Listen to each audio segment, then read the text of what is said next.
सर्वमंगल मांगल्ये शिवे सर्वार्थ साधिके शरण्ये त्र्यंबके गौरी नारायणी नमोस्तुते। जय माता दी भक्तों। हाँ तो भक्तों, इस वीडियो में आप सुन रहे हैं श्रीमद् देवी भागवत महापुराण के स्कंद 3 के अध्याय 30 को। लेकिन सबसे पहले आप सभी का स्वागत करती हूँ आपके अपने इस चैनल पर, और माँ भगवती से मैं यही प्रार्थना करती हूँ कि माता रानी आपकी सभी मनोकामनाएं पूर्ण करें और आप सभी की झोली खुशियों से भर दें। और मुझे पूरा विश्वास है कि माँ भगवती श्रीमद् देवी भागवत पुराण कथा को सुनने वाले सभी मनुष्यों की मनोकामनाएं ज़रूर पूर्ण करेंगी और उन सभी के कष्ट और विपत्ति हर लेंगी। तो आइए भक्तों, मन में माँ भगवती का स्मरण करते हुए सुनिए देवी भागवत के अध्याय 30 को। व्यास जी बोले, इस प्रकार राम और लक्ष्मण परस्पर में परामर्श करके ज्यों ही चुप हुए त्यों ही आकाश मार्ग से देवर्षि नारद वहां आ गए। उस समय वे स्वर तथा ग्राम से विभूषित अपनी महती नामक वीणा बजाते हुए तथा बृहत् थंतर साम का गायन करते हुए उनके समीप पहुँचे। उन्हें देखते ही अमित तेज वाले श्री राम ने उठकर उन्हें श्रेष्ठ पवित्र आसन प्रदान किया और तत्पश्चात अर्घ तथा पाद्य से उनकी पूजा की। भली भांति पूजा करने के बाद भगवान श्री राम हाथ जोड़कर खड़े हो गए और फिर मुनि के आज्ञा देने पर उनके पास ही बैठ गए। तब अपने अनुज लक्ष्मण के साथ बैठे हुए खिन्न मनस्क राम से मुनीन्द्र नारद जी प्रेम पूर्वक कुशल क्षेम पूछने लगे। नारद जी बोले, हे राघव, आप इस समय साधारण मनुष्य के समान शोकाकुल क्यों हैं? मैं यह जानता हूँ कि दुष्ट रावण सीता को हर ले गया है। जब मैं देवलोक में गया था तभी मैंने वहाँ सुना कि अपनी मृत्यु को ना जानने से ही मोह के वशीभूत होकर रावण ने जनक नंदिनी का हरण कर लिया है। हे काकुस्थ, आपका जन्म ही रावण के निधन के लिए हुआ है। हे नराधिप, इसी कार्य सिद्धि के लिए सीता का हरण हुआ है। पूर्व जन्म में ये वैदेही एक मुनि की तपस्विनी कन्या थी। उस पवित्र मुस्कान वाली कन्या को रावण ने वन में तप करते हुए देखा। हे राघव, तब रावण ने उससे प्रार्थना की कि तुम मेरी पत्नी बन जाओ। इस पर उसके द्वारा तिरस्कार किए गए रावण ने बलपूर्वक उसके केश पकड़ लिए। हे राम, रावण के स्पर्श से दूषित अपनी देह को त्यागने की आकांक्षा रखती हुई उस तापसी मुनि कन्या ने अत्यंत कुपित होकर उसे तत्काल यह घोर श्राप दे दिया कि हे दुरात्मन, तुम्हारे विनाश के लिए मैं भूतल पर गर्भ से जन्म न लेकर एक श्रेष्ठ स्त्री के रूप में प्रकट होऊंगी। ऐसा कहकर उस तापसी ने अपना शरीर त्याग दिया। लक्ष्मी के अंश से उत्पन्न यह सीता वही है जिसे भ्रमवश माला समझकर नागिन को धारण करने वाले व्यक्ति की भांति रावण ने अपने ही वंश का नाश करने के लिए हर लिया है। हे काकुस्थ, आपका भी जन्म उसी रावण के नाश के लिए देवताओं के प्रार्थना करने पर अनादि भगवान विष्णु के अंश से मनुवंश में हुआ है। हे महाबाहो, आप धैर्य धारण करें, वे किसी दूसरे के वश में नहीं हो सकती। वे सती धर्मपरायण सीता लंका में दिन रात आपका ध्यान करती हुई रह रही हैं। स्वयं इंद्र ने एक पात्र में कामधेनु का दूध सीता को पीने के लिए भेजा था। उस अमृत तुल्य दूध को उन्होंने पी लिया है। वे कामधेनु के दुग्ध पान से भूख प्यास के दुख से रहित हो गई हैं। मैंने उन कमल नयनी को स्वयं देखा है। हे राघवेंद्र, मैं उस रावण के नाश का उपाय बताता हूँ।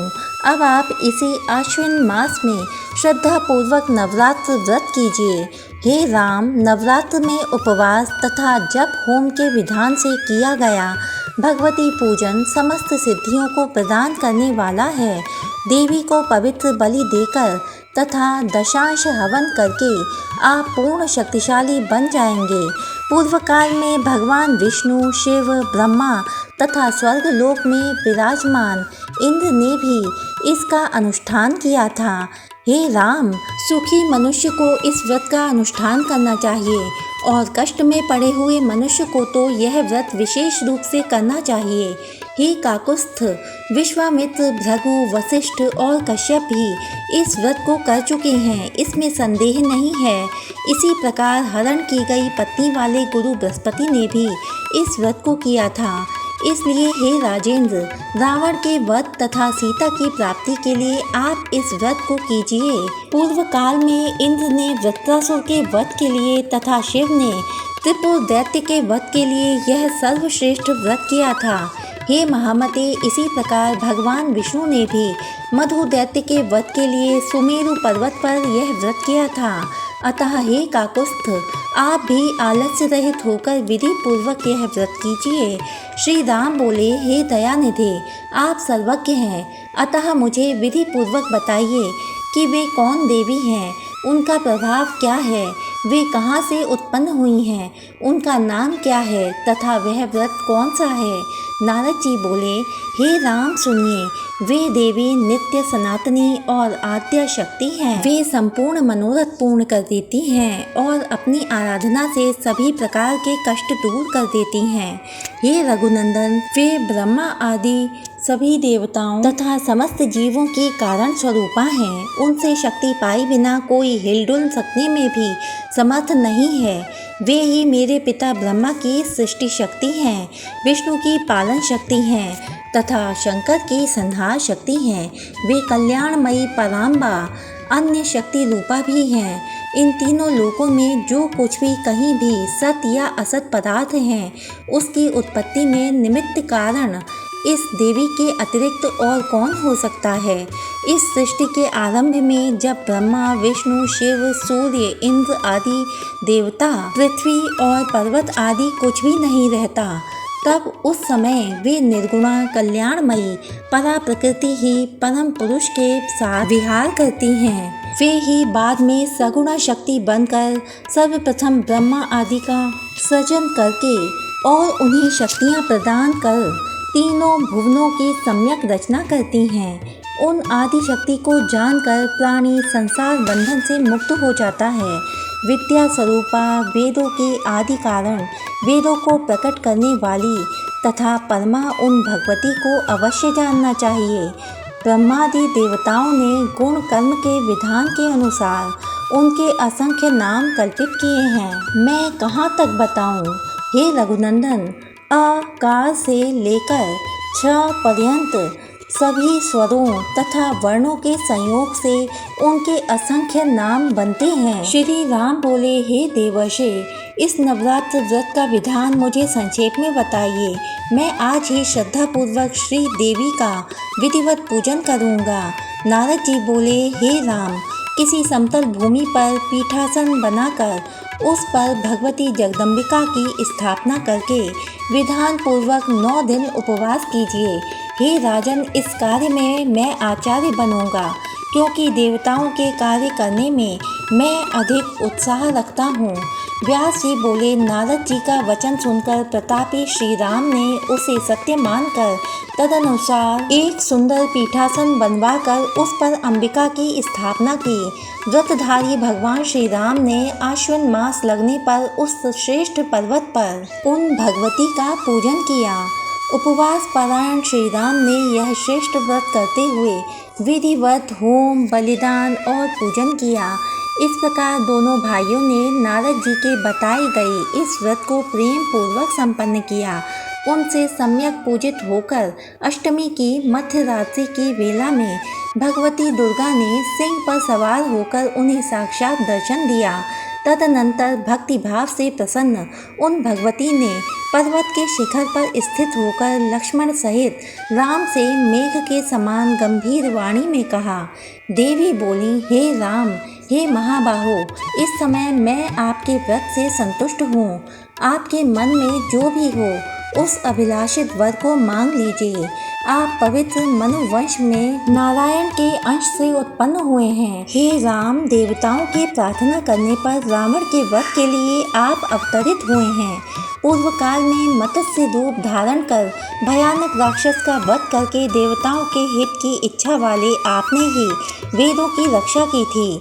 पुनः कच्छप के रूप में अवतार लेकर मंदराचल को अपनी पीठ पर धारण किया था, जिससे समुद्र का मंथन करके अमृत पान कराकर देवताओं का पोषण किया था। हे राम, आपने वराह का रूप धारण कर अपने दांतों की नोक पर पृथ्वी को रख लिया और हिरण्याक्ष का वध किया था। हे राघव, हे राम, पूर्व काल में नरसिंह का रूप धारण कर प्रहलाद की रक्षा करके आपने हिरण्यकश्यप का वध किया था। इसी प्रकार पूर्व काल में वामन का रूप धारण करके आपने बाली को छला था। उस समय इंद्र का लघु भ्राता बनकर आपने देवताओं का महान कार्य सिद्ध किया था।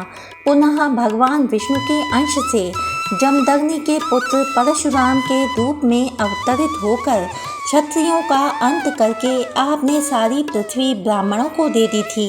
उसी प्रकार हे काकुस्थ, रावण के द्वारा अत्यधिक सताए गए सभी देवताओं के प्रार्थना करने पर इस समय आप ही दशरथ पुत्र श्री राम के रूप में अवतीर्ण हुए हैं। हे नरोत्तम, देवताओं के अंश से उत्पन्न ये परम बलशाली वानर मेरी शक्ति से संपन्न होकर आपके सहायक होंगे। शेषनाग के अंश स्वरूप आपके ये अनुज लक्ष्मण रावण के पुत्र मेघनाद का वध करने वाले होंगे। हे अनघ, इस विषय में आपको संदेह नहीं करना चाहिए। वसंत ऋतु के नवरात्र में आप परम श्रद्धा के साथ पुनः मेरी पूजा कीजिए। तत्पश्चात पापी रावण का वध करके आप सुखपूर्वक राज्य कीजिए। हे रघुश्रेष्ठ, इस प्रकार 11,000 वर्षों तक भूतल पर राज्य करके पुनः आप देवलोक के लिए प्रस्थान करेंगे। व्यास जी बोले। ऐसा कहकर भगवती दुर्गा वहीं अंतर्ध्यान हो गईं और श्री रामचंद्र जी ने प्रसन्न मन से उस व्रत का समापन करके दशमी तिथि को विजया पूजन करके तथा अनेक विध दान देकर वहां से प्रस्थान कर दिया। वानर राज सुग्रीव की सेना के साथ अपने अनुज सहित विख्यात यश वाले तथा पूर्ण काम लक्ष्मीपति श्री राम साक्षात परम शक्ति की प्रेरणा से समुद्र तट पर पहुँचे। वहाँ सेतु बंधन करके उन्होंने देव शत्रु रावण का संहार किया। जो मनुष्य भक्तिपूर्वक देवी के उत्तम चरित्र का श्रवण करता है वह अनेक सुखों का उपभोग करके परम पद प्राप्त कर लेता है। यद्यपि अन्य बहुत से विस्तृत पुराण हैं, किंतु वे इस श्रीमद् देवी भागवत महापुराण के तुल्य नहीं हैं, ऐसी मेरी धारणा है। या देवी सर्वभूतेषु शक्ति रूपेण संस्थिता, नमस्तस्यै नमस्तस्यै नमस्तस्यै नमो नमः। प्यारे भक्तों, वीडियो में अंत तक बने रहने के लिए आपका बहुत बहुत धन्यवाद। इससे आगे की कथाएं सुनने के लिए हमारे चैनल को सब्सक्राइब कीजिए, वीडियो को लाइक कीजिए और ज़्यादा से ज़्यादा इस वीडियो को शेयर कीजिए ताकि आपके साथ साथ दूसरे लोग भी इस वीडियो से लाभ उठा सकें और माता रानी की कृपा प्राप्त कर सकें। तो मिलती हूँ आपसे अगली वीडियो में, तब तक के लिए जय माता दी भक्तों।